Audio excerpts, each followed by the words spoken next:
पूरे राम जन्मभूमि आंदोलन में जिन लोगों के कारण वो सब आगे बढ़ा और यश को प्राप्त हो गया, उसके प्रतिनिधि आज के सत्कार होते आदरणीय दंपत राय जी, समिति के सभी माननीय पदाधिकारी, आदरणीय ताई जी, उपस्थित सज्जन, माता भगिनी,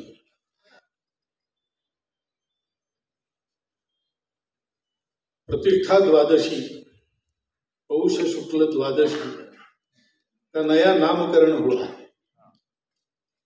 पहले हम कहते थे वैकुंठ एकादशी, वैकुंठ द्वादशी, अब उसको प्रतिष्ठा द्वादशी कहना है, क्योंकि अनेक शतकों से परचक्र झेलने वाले भारत के सच्चे स्वतंत्रता की प्रतिष्ठा उस दिन हो गई। स्वतंत्रता थी, प्रतिष्ठित नहीं, क्योंकि भारत स्वतंत्र हुआ 15 अगस्त को, तो राजनीतिक स्वतंत्रता हमको मिल गई। हमारा भाग्य निर्धारण करना हमारे हाथ में आता। हमने एक संविधान भी बनाया, एक विशिष्ट दृष्टि जो भारत के अपने स्व से निकलती है, उसमें से वो संविधान दिग्दर्शित हुआ। लेकिन उसके जो भाव है उसके अनुसार चला नहीं।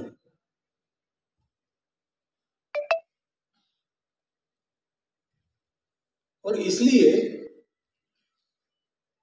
हो गए हैं स्वप्न सब साकार, कैसे मान ले,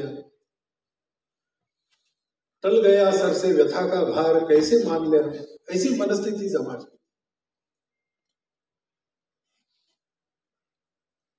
क्योंकि जो आवश्यक स्वतंत्रता में स्व का अधिष्ठान होता है,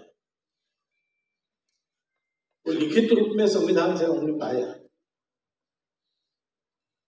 लेकिन हमने अपने मन को उसके पक्के नींव पर आरूढ़ नहीं किया। हमारा स्व क्या है? राम कृष्ण शिव, क्या केवल देवी देवता है?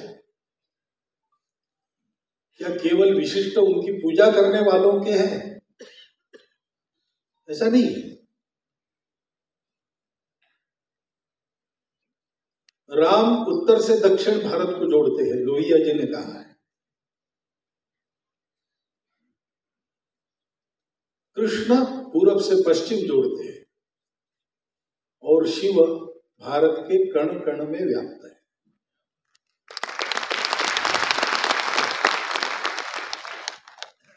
इसलिए भारत का हर व्यक्ति अपने लौकिक जीवन के व्यवहार की मर्यादा में राम को प्रमाण मानता है। जैसा भी जीवन प्राप्त होगा, उस जीवन को झेलते हुए, अगर झेलना पड़े, सुख अगर जीवन मिले तो उसमें से पार होते हुए, अनासक्त कर्म करते हुए श्रेयस को प्राप्त होना कैसे? कृष्ण जैसे, ऐसे भारत का व्यक्ति मानता है। और आखिर जीना किसके लिए है?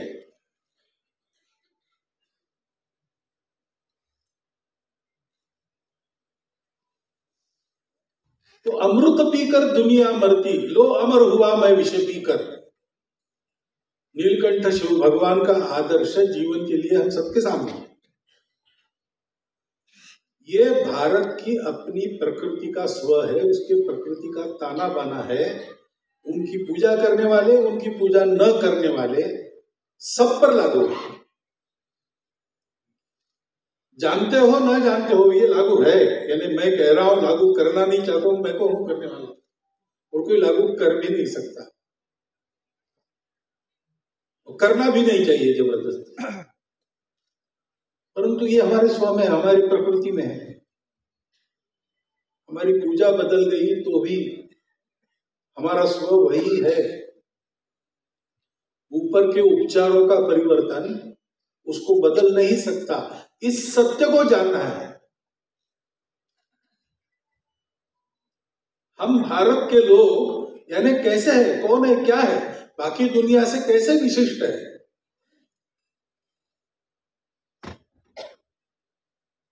तो हम मतों की और मान्यताओं की फिक्र नहीं करते।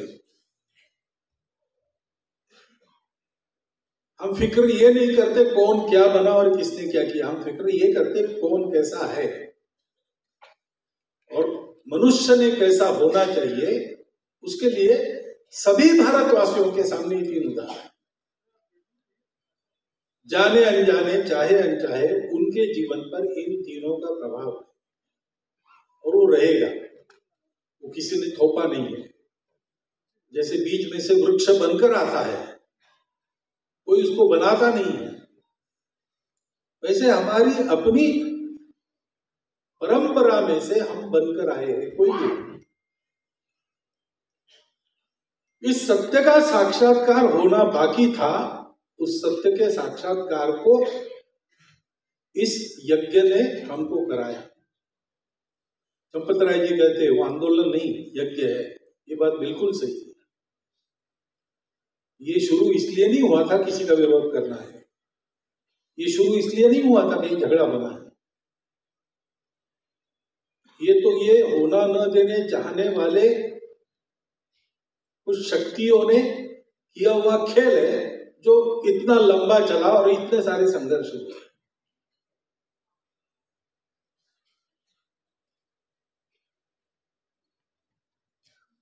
भारत का स्व मर जाए, भारत का स्व अपनी गर्दन ऊंची न कर सके, इसलिए तो मंदिरों के विध्वंस हो गए।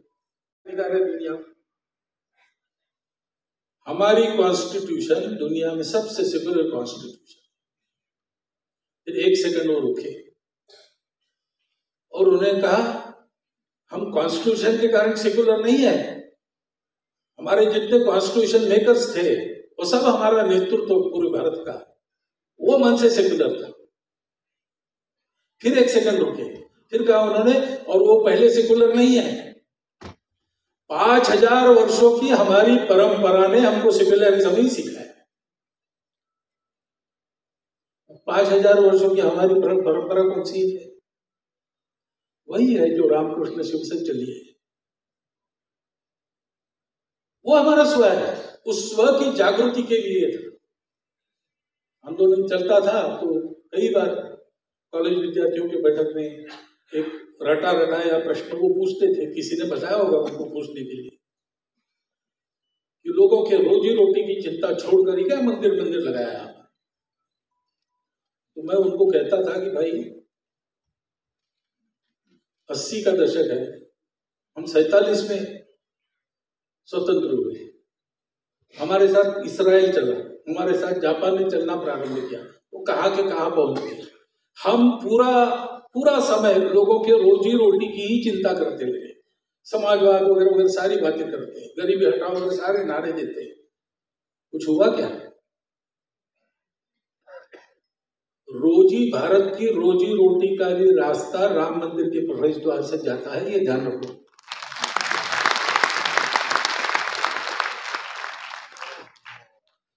तो ये जो पूरा आंदोलन था भारत के स्व के जागृति के लिए था। भारत फिर से भारत बनकर अपने पैरों पर खड़ा होकर दुनिया को दिग्दर्शित करे, इसलिए था। अयोध्या में जो 1000 वर्षों से कलहों की परंपरा चली थी वो समाप्त हो जाए और अयोध्या वास्तव में अयोध्या बने, इसलिए था। और वही होगा, वही हो रहा है। एकदम तो होता नहीं, बीच में बहुत लंबा समय गया है, धीरे धीरे सारी बातें होती है। लोग बड़े अधीर हो जाते हैं सारे मुक्ति यज्ञ के पूर्ण कालावधि में। 35 वर्ष का कालावधि है, विशेषकर 92 के बाद लोग पूछते थे कब होगा कब होगा कब होगा का उत्तर हमारे पास कहा था। लोग ये भी कहने लगे थे कि मंदिर वो बनाएंगे लेकिन तारीख नहीं बताएंगे। मैं एक ही उत्तर देता था सबको, देखो भाई संघ के तृतीय सर संचालक बाला साहब जोरस उन्होंने कहा है कि ये एकदम होता नहीं है, 20-30 साल लगेंगे।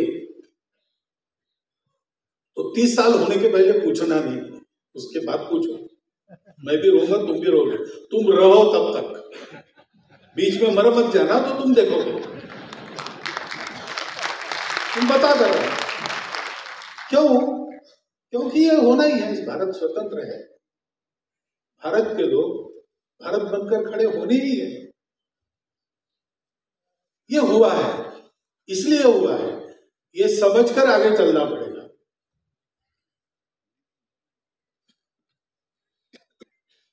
और इसलिए अब हो गया, वो इतिहास हो गया, बहुत साल हो गए, सारी बातें बताई चंपतराय जी ने, जो रोचक बातें थी, उन सबके साक्षी कुछ लोग बचे हैं, कुछ कालखंड दिखा, ऐसे कुछ लोग बचे हैं।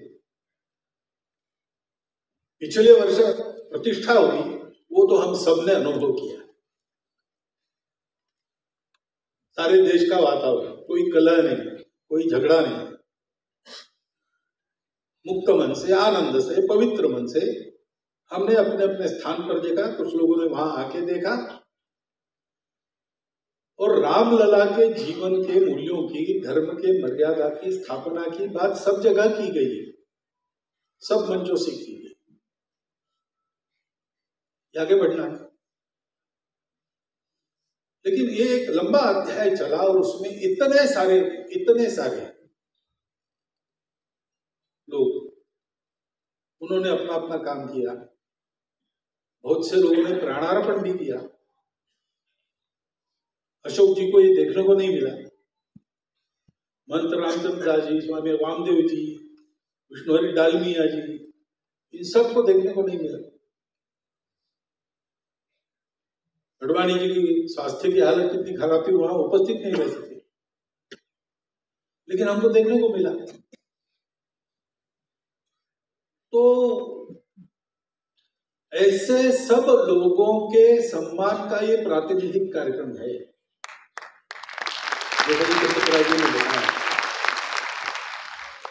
वो कार्यक्रम है।